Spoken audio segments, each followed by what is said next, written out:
Good evening. एक बार बता दीजिए कि ऑडियो वीडियो क्लियर है जल्दी से, तो हम लोग क्लास को शुरू करेंगे। एक बार जल्दी से बता दीजिए कि ऑडियो वीडियो क्लियर है क्या।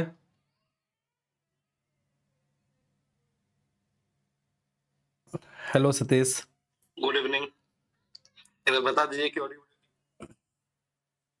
चलिए, कैसे हैं सतीश? आप सभी लोग तैयारी कैसे चल रही है? चलिए ठीक है, तो हम लोग कल क्वेश्चंस को शुरू किया था हमने, है ना? वहीं से हम लोग आगे बढ़ाते हैं। कल क्वेश्चन नंबर 25 तक हो गया था। आज है अपना लेक्चर नंबर 7। तो हम लोग लेक्चर नंबर 7 में स्ट्रेंथ ऑफ मटेरियल में क्वेश्चंस कर रहे हैं। स्ट्रेंथ ऑफ मटेरियल अपना खत्म हो गया है। यदि कोई छोटा मोटा कोई टॉपिक रह गया है तो क्वेश्चन के साथ हम लोग उसको कवर कर लेंगे, ठीक है? चलिए, क्वेश्चन नंबर 25 तक हो गया था। चलिए क्वेश्चन नंबर 26 पे चलते हैं। देखिएगा, क्वेश्चन नंबर 26 आपके स्क्रीन पर दिख रहा होगा। क्वेश्चन नंबर 26 कह रहा है कि the unit of modulus of elasticity, है ना? जो मेरा मॉडुलस ऑफ इलास्टिसिटी का यूनिट है, सबसे पहले मॉडुलस ऑफ इलास्टिसिटी को हम लोग ई से डिनोट करते हैं, है ना? और इसका यूनिट न्यूटन पर मीटर स्क्वायर या न्यूटन पर एमएम स्क्वायर या इसको पास्कल भी बोलते हैं, है ना? ये इसका यूनिट होता है। तो आपको बताना है कि ये जो यूनिट है ये किसके यूनिट के बराबर है। सबसे पहला चीज तो स्ट्रेस का यूनिट तो न्यूटन पर मीटर स्क्वायर होता है, लेकिन स्ट्रेन का कोई यूनिट नहीं होता है, तो ये ऑप्शन नहीं होगा। स्ट्रेस का यूनिट न्यूटन पर मीटर स्क्वायर होगा। फोर्स का न्यूटन होता है, तो ये भी ऑप्शन नहीं होगा। यहाँ भी फोर्स का न्यूटन होता है, तो ये भी ऑप्शन नहीं होगा। डी नंबर को चेक कर लेते हैं। स्ट्रेस का यूनिट न्यूटन पर मीटर स्क्वायर, प्रेशर का यूनिट न्यूटन पर मीटर स्क्वायर और मॉडुलस ऑफ रिजिडिटी जिसको जी से डिनोट करते हैं, इसका भी यूनिट न्यूटन पर मीटर स्क्वायर होता है। इसका मतलब सही आंसर है इसका क्या? डी। सही आंसर है इसका डी, बिल्कुल सही है सतीश। आपका क्वेश्चन नंबर 26 का आंसर है डी। चलिए क्वेश्चन नंबर 27 की तरफ बढ़ते हैं। पदार्थ जिसके मापित गुणधर्म दिशा से स्वतंत्र होते हैं, मतलब ऐसा कौन सा पदार्थ है जो डायरेक्शन पे डिपेंड नहीं करता है, उसको क्या कहते हैं? होमोजीनियस कहते हैं, आइसोट्रोपिक कहते हैं, एनआइसोट्रोपिक कहते हैं या क्रिस्टलाइन कहते हैं? क्या कहते हैं? जल्दी से बताइए, कमेंट कीजिए सभी लोग।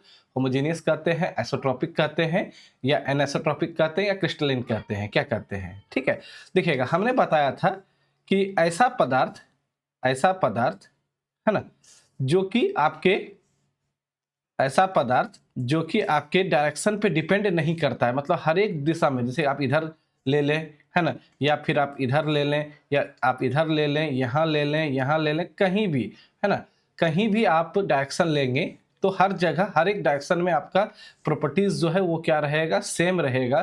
तो इस तरह के मटेरियल को हम लोग क्या कहते थे? कौन सा मटेरियल कहते थे जी?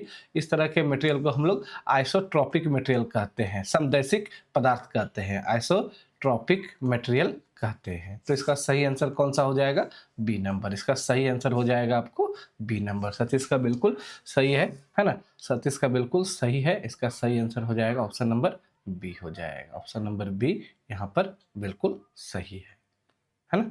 चलिए क्वेश्चन नंबर आगे बढ़ते हैं। 27 हो गया, अब 28 की तरफ चलते हैं। 28 देखेंगे क्या है।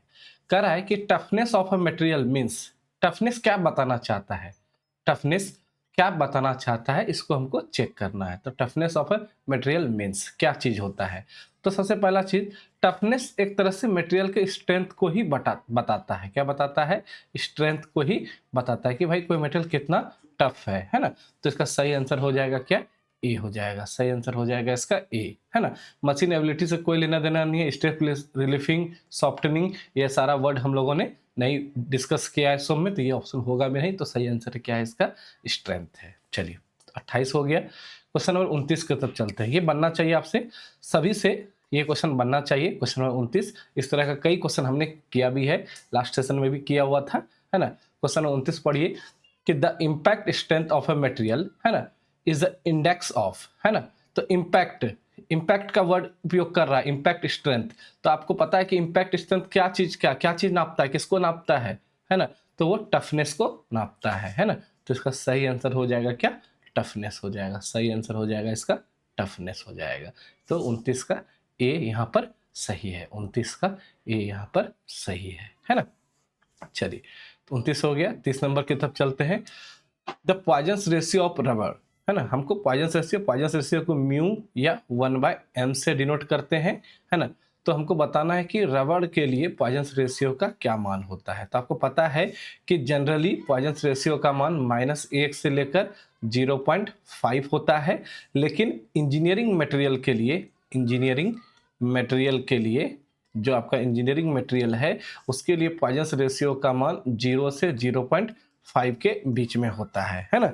जिसमें से जो कॉर्क है, कॉर्क का 0 होता है, रबड़ का आपको कितना होता है, तो ये 0.5 होता है। जो मेटल्स होता है वो मेटल्स का 0.23 से 0.23 होता है। स्टील का भी लिख देते हैं क्योंकि स्टील भी रिवीजन हो डायरेक्ट पूछता है आपसे। तो स्टील का 0.27 से 0.27 से 0.33 होता है। कास्ट आयरन का भी लिख लीजिए। तो कास्ट आयरन का आपका जो पॉइजन रेशियो है ये 0.23 से 0.27 होता है ना। ये सब थोड़ा बहुत याद रखना है ना। बाकी आपको स्टील का याद रखना है, कॉर्क का याद रखना है, रबड़ का याद रखना है, बस इतना ही आपको याद रखना है। तो इसका सही आंसर कौन सा हो जाएगा? रबड़ के लिए पॉइजन रेशियो क्या होता है? 0.25, तो 0.5। तो ऑप्शन नंबर यहाँ पर सी यहाँ पर सही है। ऑप्शन नंबर सी यहाँ पर सही है ना। कोई दिक्कत इसमें? चलिए नेक्स्ट क्वेश्चन की तरफ बढ़ते हैं। Question number 31। चलिए थोड़ा सा बड़ा सा क्वेश्चन है, इसको ध्यान से देखिए और बताइए इसका क्या आंसर होगा। क्वेश्चन को ध्यान से पढ़िए, न्यूमेरिकल क्वेश्चन लग रहा है ना। क्या कह रहा है कि 12 मिलीमीटर व्यास के एक बार का परीक्षण यूनिवर्सल टेस्टिंग मशीन पर किया जाता है। एक मशीन का नाम है जिसको हम लोग क्या बोलते हैं? यूनिवर्सल टेस्टिंग मशीन बोलते हैं, है ना। तो उस पर हम लोग क्या करते हैं? Stress strain diagram. कभी आपसे पूछ ले कि स्ट्रेस स्ट्रेन डायग्राम किस मशीन से मिलता है या किस मशीन से जांचा जाता है, तो यूटीएम से जाना जाता है ना, यूनिवर्सल टेस्टिंग मशीन से, है ना। तो 12 मिलीमीटर व्यास का एक बार है, कोई ऑब्जेक्ट है जिसका अवलोकन किया गया है, जिसमें उसकी लंबाई दिया हुआ है 200 mm। चलिए हम डायग्राम ही बना देते हैं सबसे पहला चीज। तो यहाँ पे देखिएगा क्या है, एक ऑब्जेक्ट है ना। चलिए 2 मिनट समय दीजिएगा थोड़ा सा। तो ये आपका ऑब्जेक्ट है जिसका आपका डायमीटर आपको दिया हुआ है कितना? 12 mm। इस ऑब्जेक्ट का भाई डायमीटर आपको दिया हुआ है 12 mm। इस ऑब्जेक्ट का डायमीटर आपको 12 mm दिया हुआ है, ठीक है। और इसकी जो लंबाई है वो लंबाई है कितना? 200 मिलीमीटर। यूनिट का ध्यान रखेंगे, 200 मिलीमीटर इसकी लंबाई है। और इसी का जो डायमीटर है वो कितना दिया हुआ है आपको? 12 mm दिया हुआ है। इसका डायमीटर आपको 12 mm दिया हुआ है।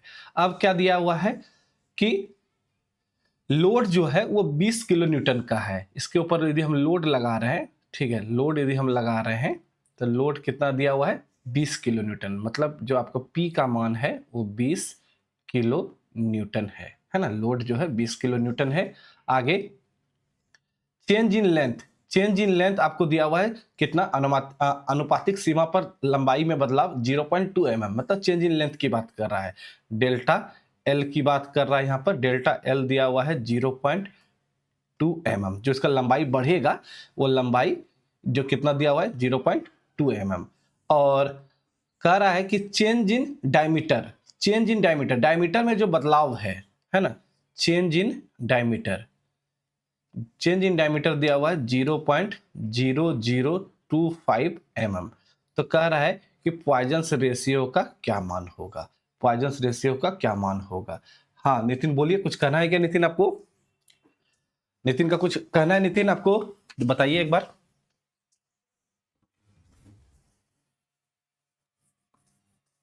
चलिए तो हमको यहाँ पे क्या निकालना है भाई? Poisson ratio. तो पॉइजन रेशियो का फॉर्मूला होता है क्या? Lateral strain by longitudinal strain, यही होता है। चलिए नए पेज में इसको ले आते हैं। और लैटरल स्ट्रेन क्या होता है? लैटरल स्ट्रेन होता है, माइनस को हटा दीजिए, न्यूमेरिकल को सॉल्व करते थे माइनस को नहीं लेंगे, है ना। चलिए तो change in diameter by original diameter, चलिए कैपिटल डी हमने लिया था, कैपिटल डी ही लिखेंगे, है ना। Change in diameter by original diameter, और longitudinal strain change in length by original length. अब क्वेश्चन में सब कुछ दिया हुआ है, अब सिर्फ सॉल्व करेंगे। देखिएगा चेंज इन डायमीटर दिया हुआ है 0.0025 है ना, 0.0025, तो 0.0025, जबकि ओरिजिनल डायमीटर आपको 12 था, ओरिजिनल डायमीटर आपको 12 था। और चेंज इन लेंथ देखिए कितना दिया हुआ है 0.2 mm, और ओरिजिनल लेंथ कितना है 200 mm है ना, तो हो जाएगा 0.2/200। चलिए अब इसको सॉल्व कर लेंगे, आंसर यहां से आ जाएगा, तो 0.0025 divided by 12 into 200 divided by 0.2 होगा। चलिए 1 दशमलव को हटाएंगे तो ऊपर 0 हो जाएगा, 2 से कटा देंगे तो ये 1000 हो जाएगा है ना, ये 1000 हो जाएगा। और क्या कर सकते हैं, सॉल्व कीजिए, इसको बताइए क्या आंसर आ रहा है, जरा आप लोग सॉल्व करके बताइए इसका क्या आंसर आ रहा है, जल्दी से बताइए सॉल्व करके क्या आंसर आ रहा है। चलिए सतीश ने सॉल्व कर लिया, आप लोग सॉल्व कर लीजिएगा, कैंसिल आउट कर लीजिएगा या सॉल्व कर ही देते हैं। चलिए आप लोग सॉल्व कर लेंगे, ठीक है, सतीश का मान लेते हैं कि सतीश आपका 0.208 आ रहा है ना। चलिए आप सॉल्व कर लीजिएगा, बस यहाँ से सिंपल है, या चलिए मैं सॉल्व कर ही देता हूँ। चलिए इतना जब कर ही दिए तो सॉल्व मैं कर ही देता हूँ। तो यहाँ से हो जाएगा आपको 25,000 पे 4 अंक के बाद दशमलव आएगा, 25,000 है ना, 25,000 1 2 3 4 2.5 डिवाइडेड बाय 12 हो जाएगा, 25,000 यहाँ दशमलव लगेगा और यहाँ हो जाएगा 12, तो इस तरह हो जाएगा ये 2.5 डिवाइडेड बाय 12। इसको सॉल्व कर लीजिए, ये 0.208 आएगा। बिल्कुल सही है नितिन, बिल्कुल सही है आपका, आप लोगों सबका सही है, जिसने 0.28 लिखा है, 0.208 लिखा है, वो सब उन सबों का ये सही है। तो ऑप्शन मिला लीजिए, ऑप्शन में है क्या आंसर। चलिए ऑप्शन नंबर बी यहाँ पर सही है ना, ऑप्शन नंबर बी यहाँ पर क्या है, सही है, बिल्कुल सही है ना, बिल्कुल सही है। देखिए आपके एग्जाम में हो सकता है कि इतना थोड़ा सा आसान कैलकुलेशन आएगा, इस तरह का कैलकुलेशन जो कैंसिल आउट आसानी से ना हो, इस तरह का नहीं भी आ सकता है, ठीक है, लेकिन क्वेश्चन इस तरह के आ सकते हैं, इस बात के लिए आप तैयार रहें कि क्वेश्चन इस तरह के आ सकते हैं, है ना। चलिए नेक्स्ट क्वेश्चन की तरफ बढ़ते हैं। नेक्स्ट क्वेश्चन है आपके स्क्रीन पर क्या कि which of following has highest lateral strain when there is a longitudinal strain because of longitudinal force। अनुदैर्ध्य बल के कारण अनुदैर्ध्य विकृति होने पर निम्न में किसमें उच्चतम पार्श्व विकृति होगी। लगाइए जरा, बताइए इसका क्या आंसर आएगा, क्या आंसर आएगा, जल्दी से बताइए, थोड़ा सा कॉन्सेप्ट लगाइए, आंसर आपको मिल जाएगा, है ना। थोड़ा सा दिमाग लगाइए, बेहतरीन क्वेश्चन है ना, थोड़ा सा दिमाग लगाइए, क्या इसका आंसर आ सकता है। कह रहा है कि विच of following has highest lateral strain, हमको हाईएस्ट लेटरल स्ट्रेन बताना है, मतलब हमको इसमें ई लेटरल बताना है कि किसका मैक्सिमम होगा, ई लेटरल किसका मैक्सिमम होगा, लेटरल स्ट्रेन किसका मैक्सिमम होगा, ठीक है, जल्दी से बताइए। देखिएगा, अच्छा आपको एक फॉर्मूला पता होगा कि पॉइजन्स रेशियो का जो वैल्यू होता है ये होता है ई लेटरल बाय ई लॉन्गिट्यूडनल, ये फॉर्मूला पता है आपको, बिल्कुल।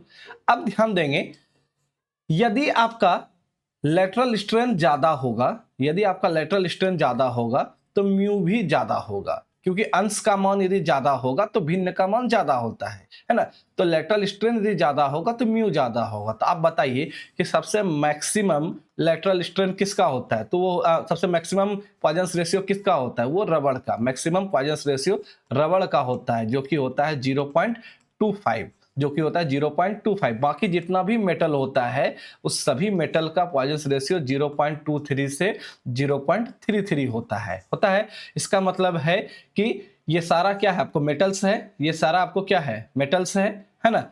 चलिए, और रबड़ आपका इसमें सबसे क्या है, मैक्सिमम है, ये रबड़ क्या है आपको मैक्सिमम है, जिसका पॉइजन्स रेशियो क्या होता है 0.5 होता है। इसका मतलब है कि इसी का लेटरल स्ट्रेन क्या होगा, सबसे ज्यादा होगा। बिल्कुल सही है, सबका सही है, नितिन का सही है, किनका क्या कमेंट है, मैं कमेंट मुझे दिख भी नहीं रहा है, एक सेकंड, सतीश का सही है, हेमराज का सही है ना। तो ये आपका क्या है, पॉइजन्स रेशियो यहाँ पे रबड़ का सबसे अधिक है। चलिए, कोई दिक्कत इस प्रश्न में, बेहतरीन क्वेश्चन था। आप इस तरह के क्वेश्चंस आपके एग्जाम में पूछा जा सकता है, इस तरह के क्वेश्चंस आपके एग्जाम में पूछा जा सकता है ना। चलिए अगला क्वेश्चन की तरफ बढ़ते हैं। क्वेश्चन नंबर 32 हो गया। क्वेश्चन नंबर 33 की तरफ बढ़ते हैं। क्वेश्चन नंबर 33 को पढ़िए एक बार। क्या कह रहा है कि अगर P के अधीन तार वाले यदि P के अधीन वाले तार के त्रिज्या को दुगुना कर दिया जाए तो तार के यंग मापांक पर क्या असर पड़ेगा। बेहतरीन क्वेश्चन है, पढ़िए जल्दी से इसको और बताइए इसका क्या आंसर होगा। इसका क्या आंसर होगा। यदि P के अधीन वाले तार की त्रिज्या को दुगुना कर दिया जाए, मतलब कोई तार है, उस तार के त्रिज्या को यदि दुगुना कर दिया जाए तो यंग मॉडुलस पे क्या असर पड़ेगा, है ना। जैसे कि मान लीजिए कि कोई ये मटेरियल है, ये मेरा मटेरियल है और उसके त्रिज्या को हमने डबल कर दिया। उसके त्रिज्या को हमने क्या किया, डबल कर दिया, है ना। त्रिज्या को हमने क्या कर दिया, डबल कर दिया। पहले इसके त्रिज्या क्या था, कुछ r था, अब उसको हमने 2r कर दिया। पहले इसकी त्रिज्या r था, अब इसके त्रिज्या को हमने क्या कर दिया, 2r कर दिया, है ना। और जबकि दोनों पे हमने फोर्स क्या लगाया है, P ही लगाया है। दोनों पे हमने फोर्स क्या लगाया है, P लगाया है। तो कह रहा है यंग्स मॉडुलस पे क्या असर पड़ेगा। सबसे पहला चीज भाई, जो मेरा यंग्स मॉडुलस होता है, ये यंग्स मॉडुलस आपका क्या होता है, मटेरियल प्रॉपर्टीज होता है। ये क्या होता है, मटेरियल प्रॉपर्टीज होता है। वो त्रिज्या वगैरह पे डिपेंड नहीं करता है, फोर्स वगैरह पे डिपेंड नहीं करता। ये मटेरियल प्रॉपर्टीज है। आप त्रिज्या को डबल कर दीजिए, 3 गुना कर दीजिए, 4 गुना कर दीजिए, या कुछ भी कर दीजिए, फोर्स को डबल कर दीजिए, तो मटेरियल प्रॉपर्टीज में कोई भी अंतर नहीं आएगा। तो मटेरियल प्रॉपर्टीज में कोई भी अंतर नहीं आएगा, है ना। तो इसका सही आंसर क्या हो जाएगा, डी हो जाएगा। बिल्कुल सही है। नितिन का सही आया है, सतीश का सही आया है, हेमराज का सही आया है। सभी से अनुरोध है कि आप लोग क्वेश्चन नंबर के साथ कमेंट कीजिए। बिल्कुल सही है ना। तो यहाँ पे क्या होगा, अनचेंज्ड होगा। मटेरियल प्रॉपर्टीज में कोई अंतर नहीं पड़ता है, तो यंग्स मॉडुलस में कोई भी अंतर नहीं आएगा। बिल्कुल सही है, सबका सही है। चलिए आगे बढ़ते हैं। हुक्स लॉ का कौन सा सही स्टेटमेंट है यहाँ पे बताना है आपको, ठीक है। तो एक बार बता देते हैं कि हुक्स लॉ क्या बोलता है। पहले आप लोग कमेंट कीजिए, फिर हम लोग इसको डिस्कस करेंगे। 34 नंबर को फिर डिस्कस करेंगे। कह रहा है सही विकल्प को चुने जो हुक के नियम को संतुष्ट करता हो। हुक के नियम को कौन सा संतुष्ट करता है, सही विकल्प को चुने। यहां से जल्दी से बताइए क्या आंसर होगा इसका। कमेंट कीजिए भाई सभी लोग। क्या क्यों शांत हो गए, ये तो आसान क्वेश्चन है, ये आसान क्वेश्चन है। जल्दी से कमेंट कीजिए। हुक के नियम के अनुसार कौन सा स्टेटमेंट बिल्कुल सही है, बताइए जल्दी से। 34 का बी, सतीश बोले 34 का बी, नितिन बोल रहे हैं 34 का बी, है ना। और लोग बाकी लोग देखिएगा, हुक का नियम बोलता है कि जो मेरा स्ट्रेस होता है वो डायरेक्टली प्रोपोर्शनल होता है किसके, क्रॉसपॉन्डिंग किसके, स्ट्रेन के। इस बात को हमेशा याद रखिएगा कि जैसा स्ट्रेस होगा वैसा ही स्ट्रेन होगा। यदि हम टेंसाइल स्ट्रेस या नॉर्मल स्ट्रेस की बात करें तो नॉर्मल स्ट्रेस डायरेक्टली प्रोपोर्शनल हो जाएगा किसके, नॉर्मल स्ट्रेन के। नॉर्मल स्ट्रेस डायरेक्टली प्रोपोर्शनल हो जाएगा किसके, नॉर्मल स्ट्रेन के, ठीक है। तो सही आंसर है यहाँ पे क्या, बी। 34 का सही आंसर क्या है, बी है। 34 का सही आंसर है बी। क्लियर है यहाँ पे। चलिए 35 नंबर की तरफ बढ़ते हैं। 35 नंबर की तरफ पढ़ते हैं। देखिएगा, which of the following materials is most elastic. निम्न में कौन सी सामग्री सबसे लचकदार है। ऑप्शन है रबड़, प्लास्टिक, पीतल या इस्पात। जल्दी से बताइए क्या हो जाएगा इसका। कौन सा मटेरियल ज्यादा इलास्टिक है, जल्दी से बताइए। 35 का बोल रहे हैं, नितिन बोल रहे हैं रबड़, सतीश बोल रहे हैं स्टील। चलिए बाकी लोग का क्या कहना है, जल्दी से बताइए। देखिएगा यदि हम बात करें यंग्स मॉडुलस की, यदि हम बात करें यंग्स मॉडुलस की या मॉडुलस ऑफ इलास्टिसिटी की, जिसका मॉडुलस ऑफ इलास्टिसिटी ज़्यादा होगा इसका मतलब है कि वो मटेरियल ज़्यादा इलास्टिक होगा, है ना। तो स्टील का जो मेरा यंग्स मॉडुलस होता है ये होता है 210 गीगा पास्कल, और इसको आपको याद भी रखना है। स्टील का आपसे डायरेक्ट पूछा भी जाएगा, है ना। तो स्टील का जो यंग्स मॉडुलस है वो होता है 210 गीगा पास्कल। चलिए बाकी का भी देख लेते हैं। यदि बाकी का यदि कुछ याद आता है तो रबड़ का, ठीक है, रबड़ का बता नहीं सकते हैं, याद भी नहीं है, ठीक है। ऐसे जान लीजिए कि इस सभी में से जो आपका स्टील है वो उसका यंग्स मॉडुलस सबसे अधिक होता है ना।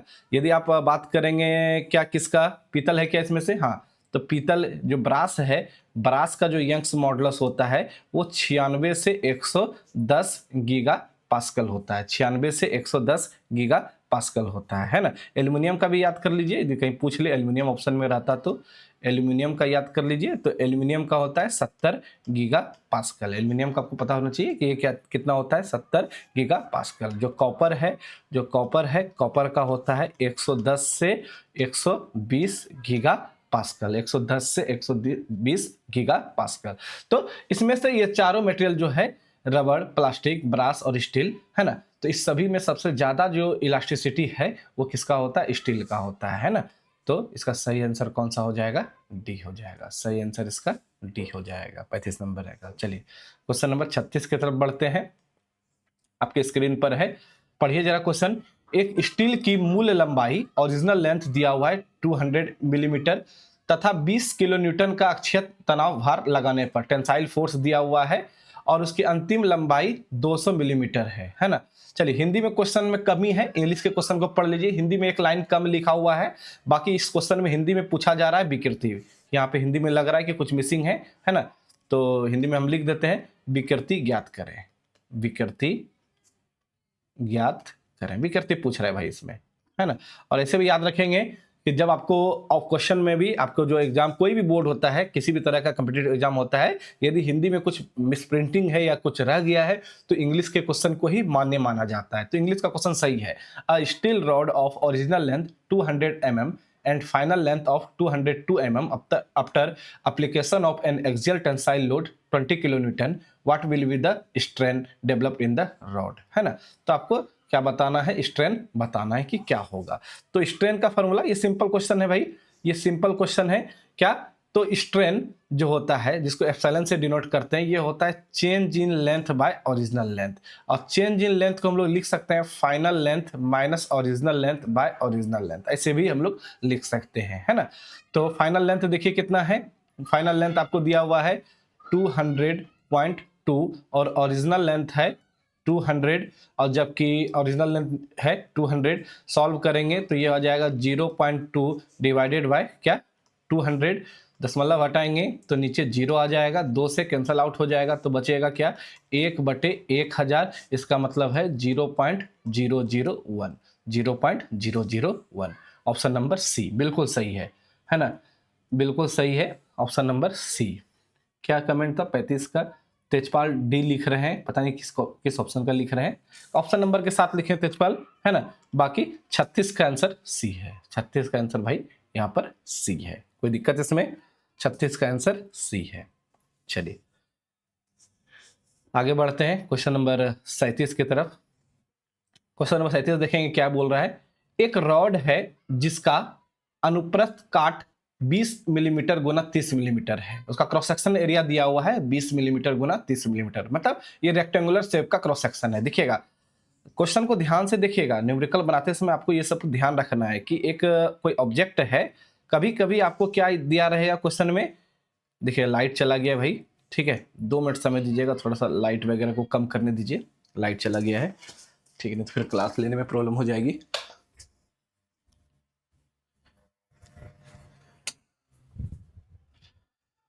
देखेंगे आपके एग्जाम में थोड़ा चलिए लाइट चला गया तो आपको इस वाले में कोई दिक्कत होना नहीं चाहिए, सिर्फ मेरा ही चेहरा नहीं दिखेगा, है ना।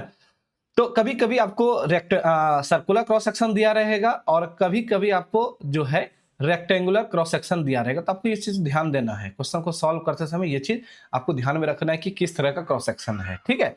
तो सर्कुलर क्रॉस सेक्शन यदि होगा तो उस केस में जो एरिया है, सर्कुलर क्रॉस सेक्शन के केस में एरिया हो जाएगा क्या π/4 d स्क्वायर, या इसी को हम लोग πr² भी बोलते हैं, है ना।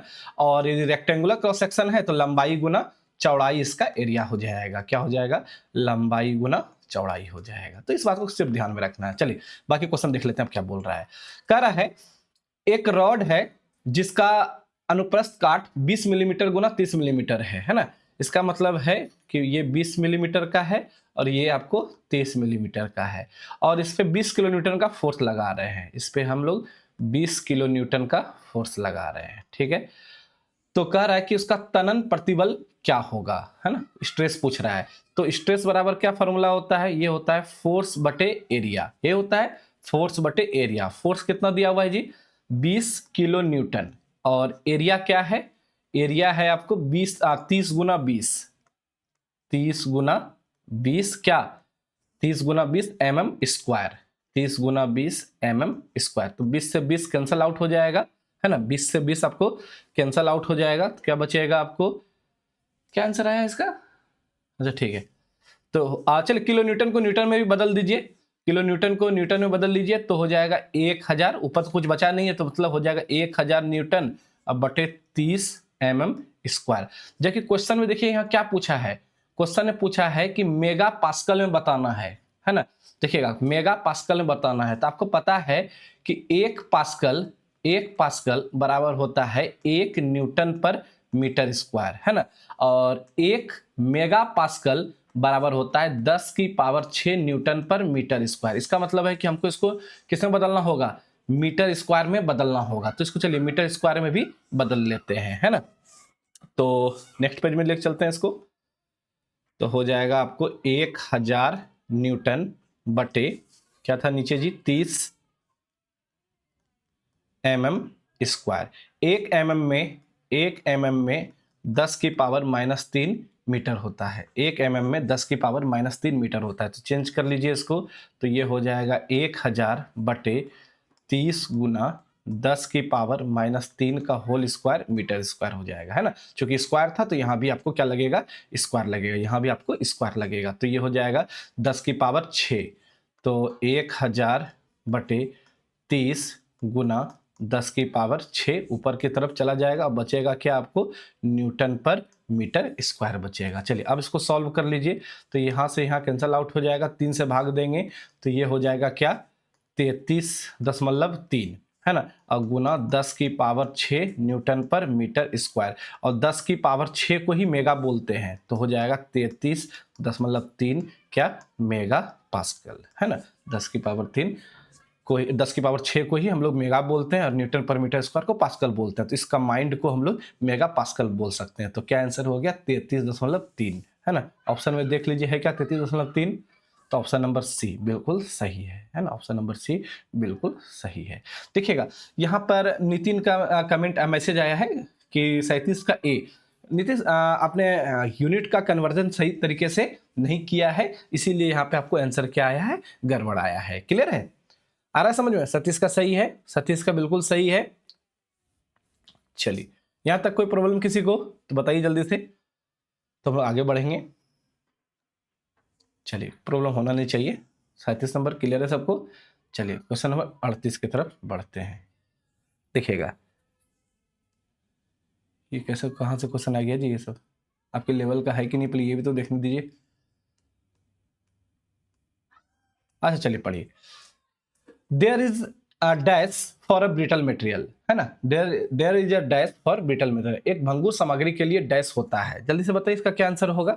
एक भंगुर सामग्री के लिए डैश होता है, बताइए इसका क्या आंसर होगा? थोड़ा सा दिमाग लगाइए तो आपसे बन भी सकता है ना? 38 नंबर, थोड़ा सा दिमाग लगाएं तो बन भी जाएगा आपसे।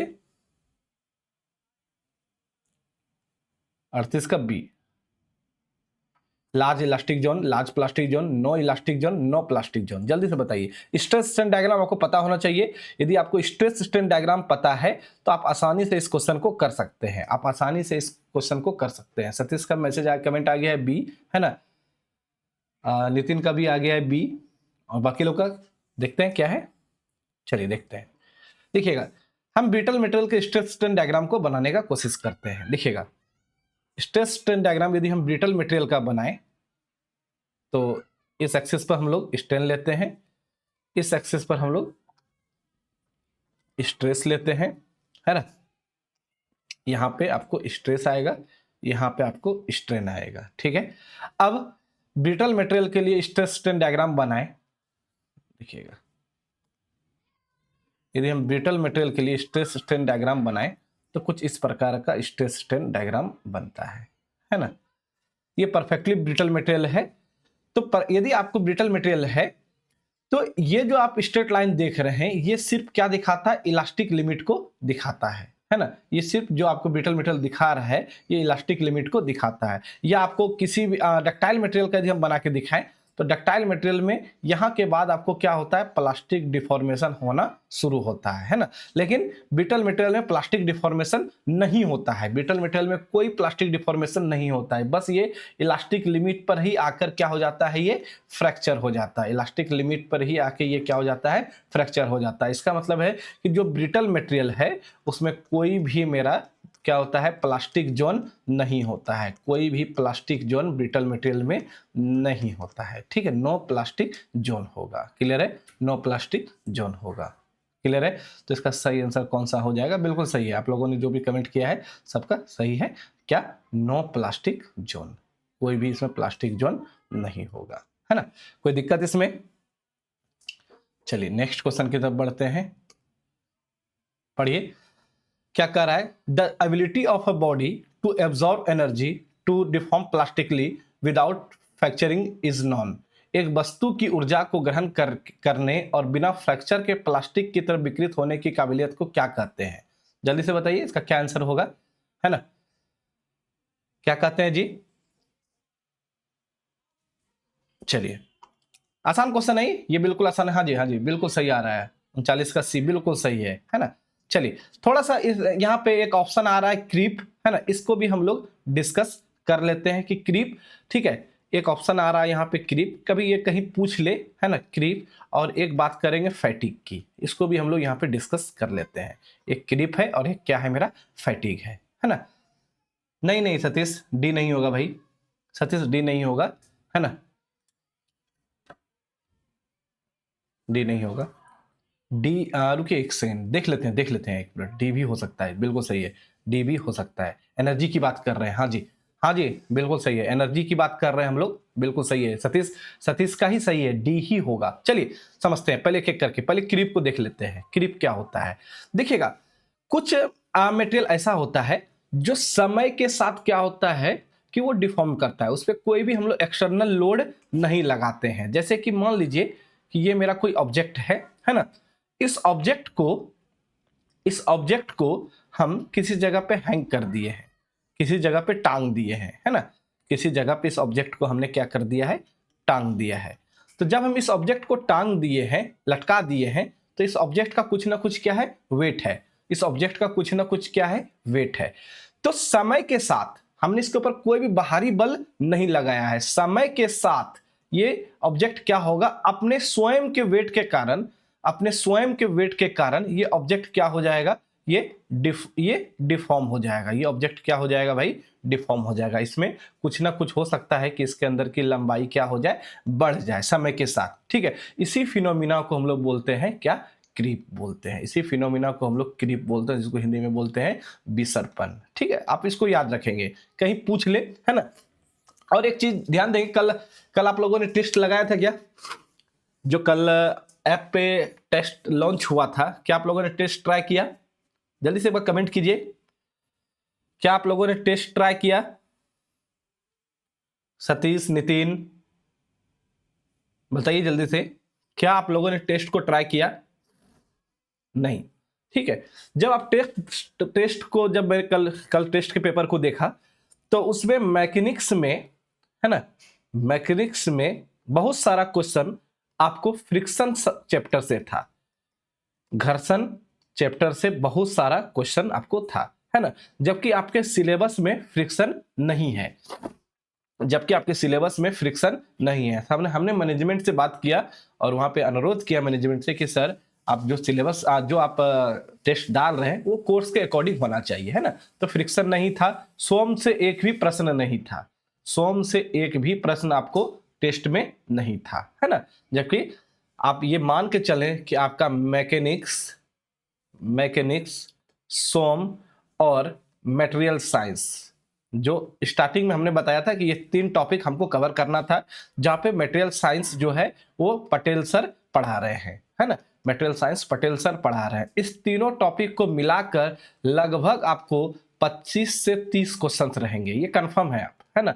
तो अकेला मटेरियल साइंस समझ लीजिए कि आपको 15 क्वेश्चन, 10 से 12, 15 तो नहीं, 10 से 12 क्वेश्चन यहां से रहेंगे मटेरियल साइंस से। इसका मतलब है कि मैकेनिक्स और सोम दोनों मिलाकर लगभग आपको 15 से 18 क्वेश्चन आपको देखने को मिलेंगे, जबकि टेस्ट के पैटर्न में ऐसा था नहीं। तो हमने तुरंत ही मैनेजमेंट को बोला कि सब पैटर्न के अनुसार ही क्वेश्चन को डाला जाए, है ना। यदि आप अब क्या होगा कि आप फ्रिक्शन के क्वेश्चन को लगाएंगे, क्वेश्चन आपसे बनेगा नहीं। जब क्वेश्चन आपसे बनेगा नहीं तो फिर आपके मन में थोड़ा सा कॉन्फिडेंस में आपके कमी आएगा, है ना। तो सिलेबस के अकॉर्डिंग फ्रिक्शन आपके सिलेबस में नहीं था, सोम का एक भी क्वेश्चन आपको नहीं था, ठीक है।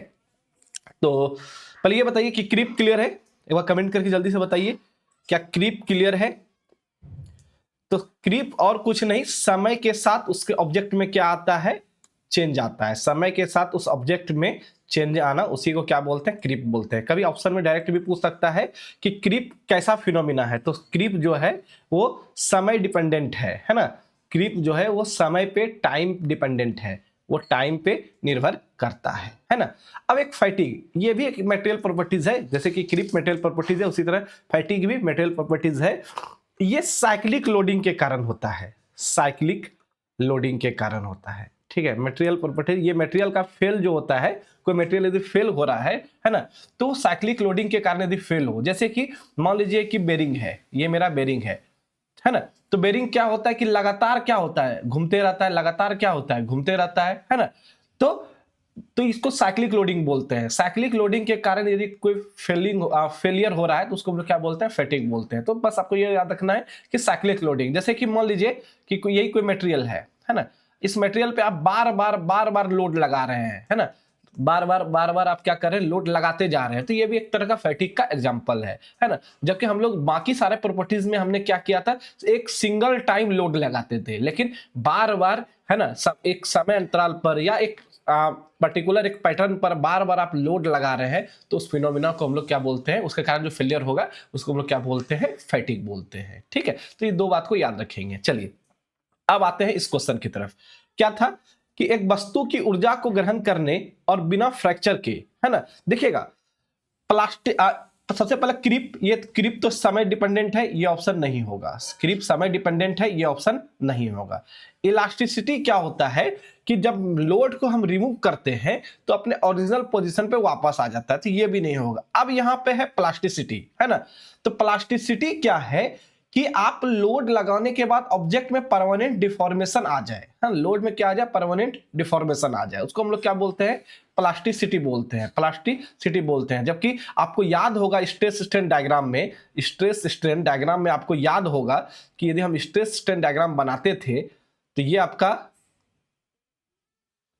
है ना, इस तरह का स्ट्रेस स्ट्रेन डायग्राम होता था। यहां पे जाके मटेरियल मेरा क्या करता था, फेल करता था, है ना। और प्लास्टिक जोन दो भाग में बटा हुआ था, प्लास्टिक जोन दो भाग में बटा हुआ था। ये जोन कहलाता था आपको क्या, स्ट्रेन हार्डनिंग, ये जोन कहलाता है आपका स्ट्रेन हार्डनिंग, है ना। और जबकि ये जोन कहलाता है क्या, नेकिंग जोन, ये क्या कहलाता है आपको, नेकिंग जोन, है ना। और ये दोनों जोन, स्ट्रेन हार्डनिंग और नेकिंग, ये दोनों मेरा क्या कहलाता है, प्लास्टिक जोन कहलाता है। क्या कहलाता है, ये मेरा प्लास्टिक जोन कहलाता है। प्लास्टिक जोन में मटेरियल फेल भी होता है। जबकि क्वेश्चन में देखिए यहाँ पे क्या बात कर रहा है, क्वेश्चन में यहाँ पे बोल रहा है कि विदाउट फ्रैक्चर और एनर्जी की बात कर रहा है ना।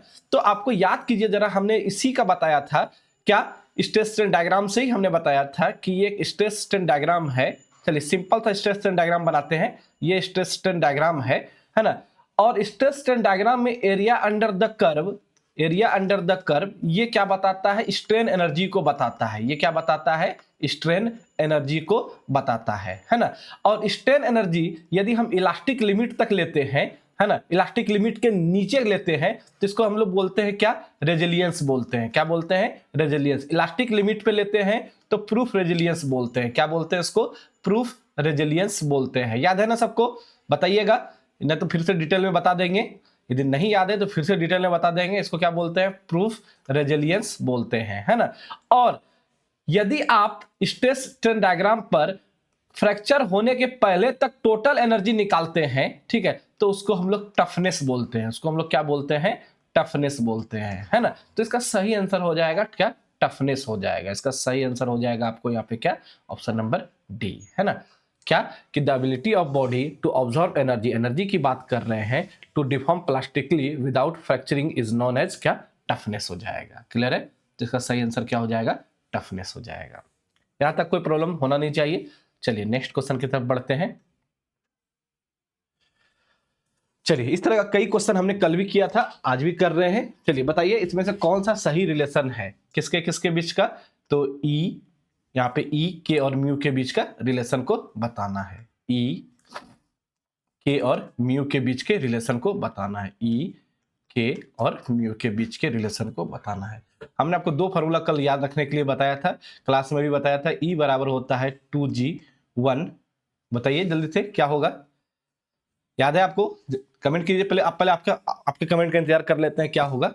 ठीक है, ई बराबर 2g1 प्लस म्यू, और दूसरा बताया था हमने ई बराबर 3k1 माइनस 2 म्यू, है ना। और एक बताया था ई बराबर 9kg 3k प्लस जी। ये तीन फॉर्मूला को याद रखना है, आपसे यहाँ से क्वेश्चन पूछ सकता है। ठीक है, तो यहाँ पे सही आंसर कौन सा हो जाएगा? ए हो जाएगा। 40 का सही आंसर क्या है? ए है। कोई दिक्कत इसमें? 40 का सही आंसर है आपका ए। चलिए नेक्स्ट क्वेश्चन की तरफ बढ़ते हैं। क्वेश्चन नंबर 41 क्या है? The property of material state that it is a rigid, the value of Poisson's ratio for this particle is. किसी सामग्री का गुण बताती है कि वह कठोर है, इस कण के लिए पॉइजंस का अनुपात का मान क्या होगा। मतलब आपसे पूछ रहा है कि जो रिजिड बॉडी है, रिजिड बॉडी का पॉइजंस रेशियो कितना होता है। रिजिड बॉडी का पॉइजंस रेशियो कितना होता है, जल्दी से बताइए। रिजिड बॉडी का पॉइजंस रेशियो कितना होता है? 41 नंबर का कमेंट कीजिए और बताइए कि रिजिड बॉडी का पॉइजंस रेशियो कितना होता है। कमेंट कीजिए सभी लोग और बताइए जल्दी से, रिजिड बॉडी का पॉइजंस रेशियो कितना होता है।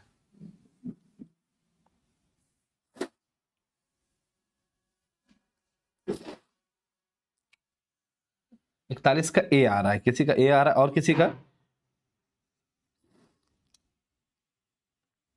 जल्दी से बताइए रिजिड बॉडी का पॉइजंस रेशियो कितना होता है। चलिए तो हम लोग देखते हैं क्या होता है इसका रिजिड बॉडी का पॉइजंस रेशियो। ध्यान देंगे तो पॉइजंस रेशियो का फॉर्मूला होता है क्या? Lateral strain by longitudinal strain, है ना। Lateral strain by longitudinal strain, ये होता है आपको पॉइजंस रेशियो का फॉर्मूला। बिल्कुल बिल्कुल सही है, 41 का ए ही होगा, है ना। देखिएगा अब बात करते हैं कि जो रिजिड बॉडी है, रिजिड बॉडी में जो आपका स्ट्रेन है, स्ट्रेन वो किसी भी प्रकार का हो, चाहे वो लेटरल हो चाहे वो लॉन्गिट्यूडनल हो, रिजिड बॉडी में स्ट्रेन हमेशा जीरो होता है। या डेल्टा एल की बात करें तो डेल्टा एल क्या होता है? जीरो होता है ना। डेल्टा एल क्या होता है? जीरो होता है ना।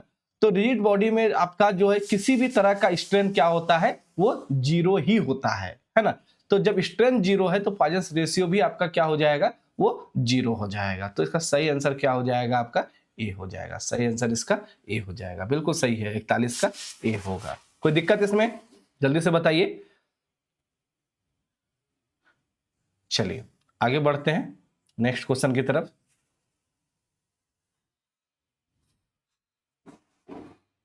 पढ़िए जरा क्वेश्चन क्या बोल रहा है।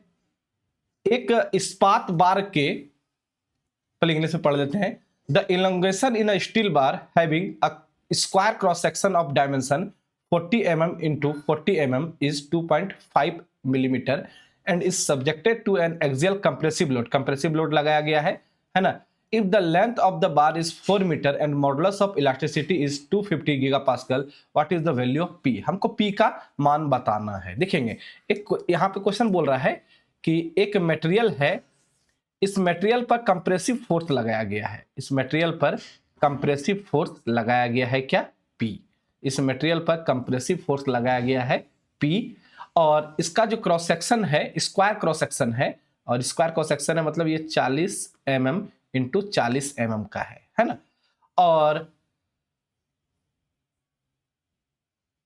The length of bar is 4 metre, इस बार की जो लंबाई है वो आपको 4000 मिलीमीटर है। मीटर में था, हमने मिलीमीटर में कन्वर्ट कर दिया। इसी का यंग्स मॉडुलस आपको दिया हुआ है 250 गीगा पास्कल दिया हुआ है ना। तो आपसे पूछ रहा, और चेंज इन लेंथ भी दिया हुआ है, चेंज इन लेंथ दिया हुआ है 2.5 mm। तो आपसे पूछ रहा है कि बताइए कि P का क्या मान होगा। तो देखिएगा P का डायरेक्ट फार्मूला हम लोगों ने पढ़ा था, या डेल्टा एल का डायरेक्ट फार्मूला हमने पढ़ा है ना। डेल्टा एल का भाई हमने डायरेक्ट फार्मूला पढ़ा है। क्या होता है डेल्टा एल का फार्मूला? ये होता है पी एल बाय ए ई। बस इसी फार्मूले से आपको क्वेश्चन बन जाएगा, इसी फार्मूले से आपसे क्वेश्चन बन जाएगा। देखेंगे क्वेश्चन में डेल्टा एल दिया हुआ है 2.5, पी का मान निकालना है, एल का मान 4000 है, और क्रॉस सेक्शन एरिया देखिए 40 गुना 40 है, 40 गुना 40 मतलब हो जाएगा क्या? 1600, है ना। और ई का मान क्या दिया हुआ है? 250 गीगा पास्कल, है ना। ई का मान दिया हुआ है 250 गीगा पास्कल। कोई दिक्कत? चलिए सॉल्व करते हैं इसको। बताइए पी का क्या मान आ रहा है यहां से। तो जब हम लोग सॉल्व करेंगे, यूनिट का ध्यान रख लेंगे, यूनिट को ध्यान में रखते हुए सॉल्व करेंगे तो हो जाएगा क्या? 2.5 इंटू 1600 इंटू 250 बटे क्या? 4000 इंटू 4000, है ना। सॉल्व कीजिए, 2 जीरो से 2 जीरो कैंसिल आउट हो जाएगा, 1 जीरो से 1 जीरो कैंसिल आउट हो जाएगा, 4 से 4 कैंसिल आउट हो जाएगा, 25 चौके 100 हो जाएगा, है ना। तो 2.5 इंटू 100 तो क्या हो जाएगा? 250 किलो न्यूटन हो जाएगा, 250 किलो न्यूटन हो जाएगा। तो सही आंसर है यहाँ पे डी नंबर, सही आंसर है यहाँ पे डी नंबर। कोई प्रॉब्लम है इसमें? जल्दी से बताइए। कोई डाउट, कोई कुछ कमेंट वगैरह कुछ है तो जल्दी से बताइए, तो आगे बढ़ेंगे हम लोग। 250 किलो न्यूटन। कोई प्रॉब्लम है क्या इसमें? जल्दी से बताइए।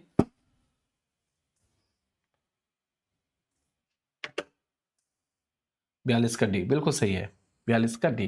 देखेंगे आप लोग को दिमाग में आ रहा होगा कि सर इस गीगा पास्कल का आपने क्या किया। चलिए एक बार फिर से गीगा पास्कल को याद दिला देते हैं। देखेंगे 1 न्यूटन पर मीटर स्क्वायर को हम लोग क्या बोलते हैं? 1 पास्कल बोलते हैं। 10 की पावर 9 न्यूटन पर मीटर स्क्वायर को हम लोग क्या बोलते हैं? 1 जीपीए बोलते हैं, है ना। यदि इस न्यूटन और मिलीमीटर को चेंज कर दें तो देखिए क्या बनेगा। तो 10 की पावर 9, 1 न्यूटन में 10 की पावर -3 किलो न्यूटन होगा, और 1 मीटर स्क्वायर में 10 की पावर क्या हो जाएगा? 6 mm स्क्वायर हो जाएगा, है ना। 10 की पावर 6 mm स्क्वायर, ये कैंसल आउट हो जाएगा, बचेगा यहाँ 1 गीगा पास्कल। तो 1 गीगा पास्कल को ही 1 किलो न्यूटन पर mm स्क्वायर बोलते हैं, है ना। इसीलिए हमने यहाँ पर गीगा पास्कल को डायरेक्ट गीगा पास्कल में ही रखा था। जो यहाँ पे गीगा पास्कल था इसको चेंज नहीं किया था, क्योंकि गीगा पास्कल में जो मात्रक आता है वो किलो न्यूटन पर mm स्क्वायर आता है। मतलब फोर्स जो है वो किलो न्यूटन में आएगा, और सारा लंबाई को हमको mm में रखना होगा, ठीक है। इसीलिए हमने सारे लंबाई को mm में रखा था, और फोर्स जो आया था वो किलो न्यूटन में आया था। क्लियर है? तो यहाँ पे कोई दिक्कत इसमें नहीं आना चाहिए। चलिए क्वेश्चन नंबर 42 हो गया। क्वेश्चन नंबर 43 की तरफ बढ़ते हैं। देखेंगे कह रहा है calculate the value of modulus of elasticity if the Poisson's ratio is 0.25 and modulus of rigidity of material is 80 newton metre. आपको क्वेश्चन में देखिए पॉइजन्स रेशियो दिया हुआ है 0.25 और मॉडुलस ऑफ रिजिडिटी दिया हुआ है 80 न्यूटन पर mm स्क्वायर, और हमसे यंग्स मॉडुलस पूछा जा रहा है। ये सिंपल सा क्वेश्चन है, बस आपको फार्मूला पता होना चाहिए। आपको फार्मूला यदि पता नहीं है तो आपसे ये क्वेश्चन नहीं बनेगा, आपसे ये क्वेश्चन नहीं बनेगा, ठीक है। तो आप बताइए इसका क्या आंसर होगा। चलिए मैं ही बता देता हूं इसका आंसर क्या होगा।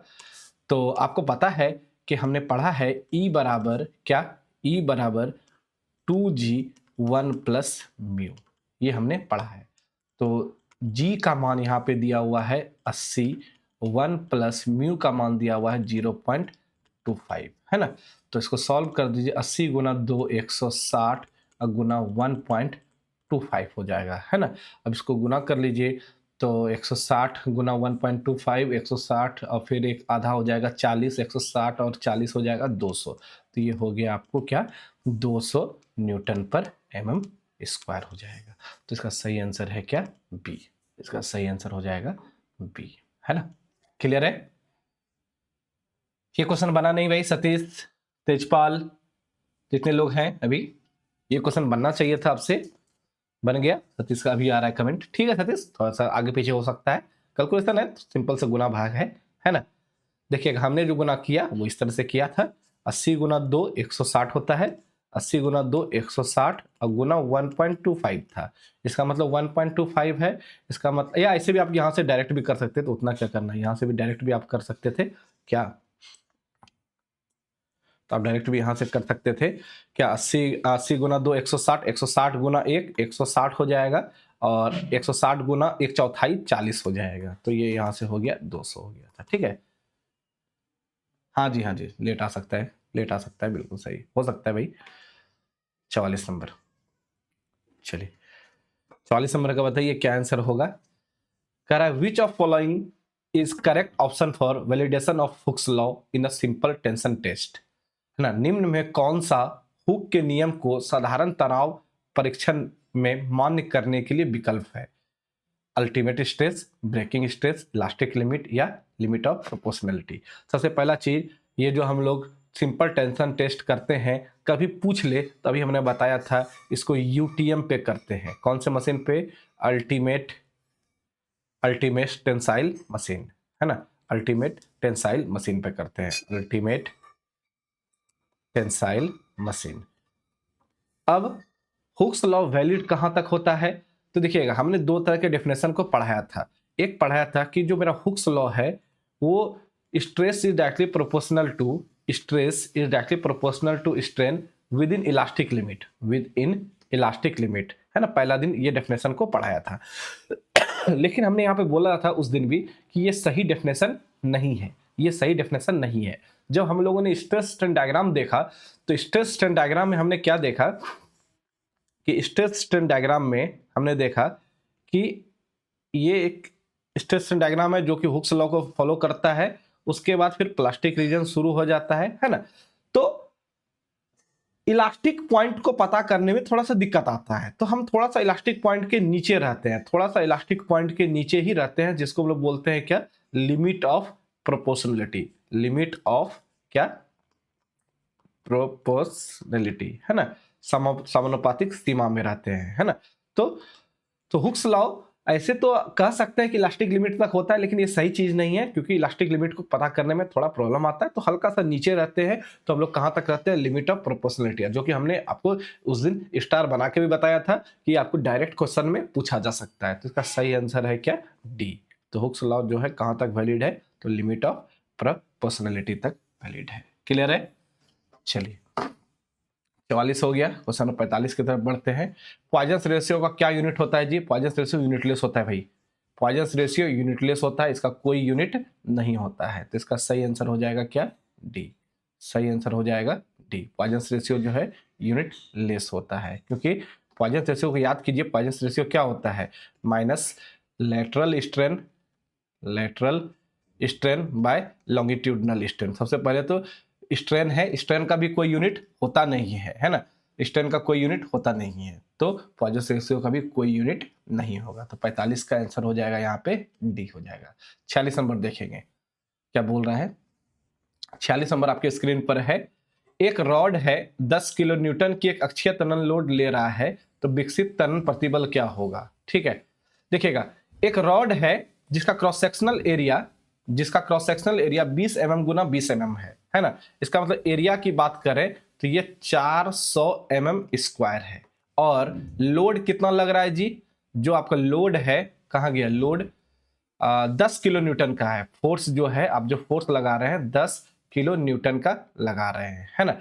तो हमसे पूछ रहा है कि इस पे स्ट्रेस कितना होगा, और सारा ऑप्शन देखिए मेगा पास्कल में है, यूनिट का ध्यान रखेंगे, सारा ऑप्शन मेगा पास्कल में है। तो हमको पता है कि जो मेरा स्ट्रेस होता है क्या, फोर्स बटे एरिया, क्रॉस सेक्शनल एरिया होता है, और फोर्स कितना है 400, सॉरी फोर्स है आपको 10, और क्रॉस सेक्शनल एरिया है कितना 400, है ना। ये 10 किलो न्यूटन में है और ये mm स्क्वायर में है। इसका मतलब जो आंसर आएगा, आंसर आ रहा है आपका क्या, 1/40, ये गीगा पास्कल आएगा, ये आपको गीगा पास्कल आएगा, है ना।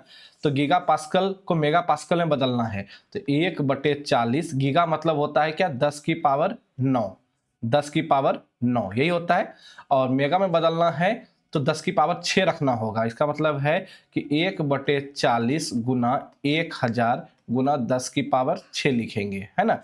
अब ये किस में बदल गया, ये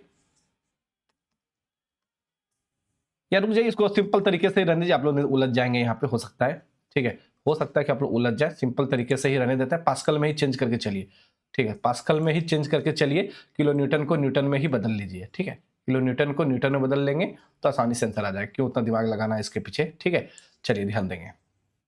तो यहाँ पे हो जाएगा P का मान 10 किलो न्यूटन है, 10 किलो न्यूटन को न्यूटन में बदलेंगे तो 1000 से हमको गुना करना पड़ेगा, और नीचे कितना है 400 mm है ना, तो 400 mm स्क्वायर है, तो 400, तो अब ये हो जाएगा न्यूटन पर mm स्क्वायर हो जाएगा, न्यूटन पर mm स्क्वायर हो जाएगा, तो 2 जीरो से 2 जीरो कैंसल आउट हो गया, तो ये क्या बचा 25 न्यूटन पर mm स्क्वायर, क्या बचा 25 न्यूटन पर mm स्क्वायर। अब इसको बदलना किस में है जी, पास्कल में, इसको किस में बदलना है, पास्कल में। देखिए ऑप्शन देख लीजिए, पहले आप ऑप्शन से कंफर्म हो जाइए कि ऑप्शन सही है या नहीं। देखिएगा सबसे पहले ही बात करें कि 1 पास्कल बराबर होता है 10 की पावर 6 न्यूटन पर मीटर स्क्वायर, है ना।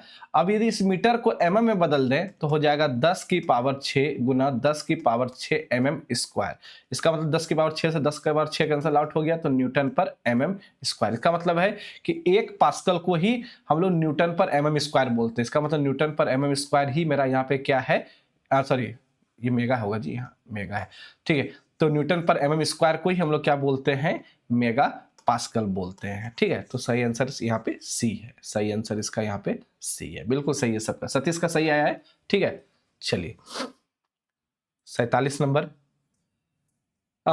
विच terms state the SI unit of stress. कौन सा शब्द प्रतिबल कौन सा शब्द प्रतिबल एसआई की यूनिट है, ठीक है। मतलब हमको यहाँ पूछ रहा है कि which term state the SI unit of stress, SI unit, stress का एसआई यूनिट इसमें से कौन सा है बताना है आपको, ठीक है। तो सबसे पहले ऑप्शन से ही देख लेते हैं, ये तो आसान क्वेश्चन है, आसान क्वेश्चन है। देखिएगा स्ट्रेस का यूनिट जो होता है वो न्यूटन पर mm स्क्वायर होता है ना। तो ये ऑप्शन नहीं होगा, mm क्यूब नहीं होगा, mm क्यूब नहीं होगा, तो ऑप्शन नंबर यहाँ पे क्या हो जाएगा, बी हो जाएगा। 47 का यहाँ पे बी सही है, 47 का बी यहाँ पर सही है। कोई प्रॉब्लम इसमें किसी को, हाँ ठीक है सतीश बिल्कुल सही है। चलिए 48 नंबर की तरफ चलते हैं। 100 सेंटीमीटर लंबाई और 4 सेंटीमीटर व्यास के एक रॉड 50 किलो न्यूटन के एक अक्षीय खिंचाव का सामना करता है तो प्रतिबल क्या होगा। देखिएगा इस बार व्यास दिया हुआ है आपको, है ना। एक रॉड है जिसकी लंबाई, एक रॉड है जिसकी लंबाई आपको 100 सेंटीमीटर है, और उसका जो व्यास है वो व्यास मतलब डायमीटर की बात कर रहे हैं, डायमीटर दिया हुआ है 4 सेंटीमीटर, है ना। और उस पर फोर्स लग रहा है कितना, 50 किलो न्यूटन का। तो हमसे पूछ रहा है कि स्ट्रेस बताइए कि क्या होगा। तो स्ट्रेस बराबर सिंपल सा फॉर्मूला होता है क्या, फोर्स अपॉन एरिया। और इस बार चूंकि ये सर्कुलर है तो ये हो जाएगा π/4 d स्क्वायर। सिर्फ यूनिट का ध्यान रखेंगे, यूनिट का ध्यान रखेंगे। आप यहाँ से आंसर निकाल के बताइए क्या आ रहा है, सिर्फ यूनिट का ध्यान रखेंगे, आंसर आपसे आ जाएगा, आंसर आपसे आ जाएगा। जल्दी से बताइए यहाँ पे क्या आंसर आएगा, ठीक है। क्योंकि आंसर यहाँ सेंटीमीटर में दिया हुआ है और यहाँ पे पूछा है न्यूटन पर mm स्क्वायर पे, ठीक है। तो सिर्फ यूनिट का ध्यान रखेंगे, आंसर आ जाएगा। सेंटीमीटर को आप mm में बदल लीजिए, यहाँ भी सेंटीमीटर को mm में बदल लीजिए, आंसर आपसे आ जाएगा। किलो न्यूटन को न्यूटन में बदल लीजिए, आंसर आपको आ जाएगा, ठीक है। तो सॉल्व करके बताइए क्या आंसर आएगा। चलिए आपको सॉल्व आप कर लेंगे, हम आंसर बता देते हैं आपको। इसका आंसर आएगा 39.78 न्यूटन पर mm स्क्वायर, है ना। 39.78 जो कि लगभग 40 के बराबर है। तो 40 न्यूटन पर mm स्क्वायर हो जाएगा। ऑप्शन नंबर डी यहाँ पर सही है, ऑप्शन नंबर डी यहाँ पे सही होगा। सॉल्व कर लीजिएगा आप लोग, नहीं बनेगा तो फिर कल आप बताइएगा, आंसर आएगा, ठीक है। कैलकुलेशन सिर्फ ध्यान में रखेंगे, आंसर आ जाएगा आपसे। चलिए समय हो रहा है, जल्दी से 2 क्वेश्चन और कराना है। चलिए कह रहा है which of following not consider as the basic type of strain, ठीक है। कौन सा बेसिक टाइप ऑफ स्ट्रेन नहीं है, आपको इसमें से बताना है कौन सा बेसिक टाइप ऑफ स्ट्रेन नहीं है। देखिएगा जब हम लोग स्ट्रेन की बात कर रहे थे, जब हम लोग स्ट्रेन की बात कर रहे थे तो स्ट्रेन में हमने पढ़ा था कि स्ट्रेन जनरली दो तरह के, दो या तीन, कितना था, एक था आपका नॉर्मल स्ट्रेन, है ना, दूसरा था आपका शियर स्ट्रेन, और तीसरा था आपका वॉल्यूमेट्रिक स्ट्रेन, है ना, वॉल्यूमेट्रिक स्ट्रेन हमने ये पढ़ा था। और नॉर्मल स्ट्रेन फिर 2 तरह का था, एक था आपका कौन सा, कंप्रेसिव स्ट्रेन, और एक था आपका टेंसाइल स्ट्रेन, है ना। तो ये हमने बेसिक सा पढ़ा था स्ट्रेन का डेफिनेशन। तो देखिए इस बेसिक से डेफिनेशन में कहीं भी एरिया स्ट्रेन नहीं है ना। इसका मतलब है कि यहाँ पे सही आंसर क्या हो जाएगा, सी हो जाएगा। सही आंसर इसका क्या हो जाएगा, सी हो जाएगा, है ना। तो एरिया स्ट्रेन कोई बेसिक स्ट्रेन नहीं होता है, एरिया स्ट्रेन कोई बेसिक स्ट्रेन नहीं होता है ना। चलिए आज के लिए लास्ट क्वेश्चन है, समय हो गया है अपना, ठीक है। लास्ट क्वेश्चन है 50 नंबर, फिर कल करेंगे। तो पॉइजन रेशियो को डिफाइन किस तरीके से किया गया है, पॉइजन रेशियो को डैश के अनुपात में परिभाषित करते हैं। तो हम लोग आज कई क्वेश्चन पॉइजन रेशियो पे हम लोग कर चुके हैं। तो पॉइजन रेशियो क्या होता है, lateral strain by longitudinal strain, lateral strain by longitudinal strain को ही हम लोग क्या बोलते हैं, पॉइजन रेशियो बोलते हैं, ठीक है। तो ऑप्शन नंबर सी यहाँ पे लिखा हुआ है, lateral strain to the longitudinal strain. तो ऑप्शन नंबर सी यहाँ पर सही है, ऑप्शन नंबर सी यहाँ पर सही है, ठीक है। तो आज के लिए इतना ही, आज के लिए इतना ही। कोई डाउट है, कुछ कमेंट है, जल्दी से आपके कमेंट को उठा लेंगे, ठीक है, वरना हम लोग कल करेंगे, ठीक है। कोई डाउट है, कुछ है तो जल्दी से बताइए, वरना आज के लिए इतना ही करेंगे, ठीक है। जल्दी से बोलिए, किसी का कोई कमेंट है क्या?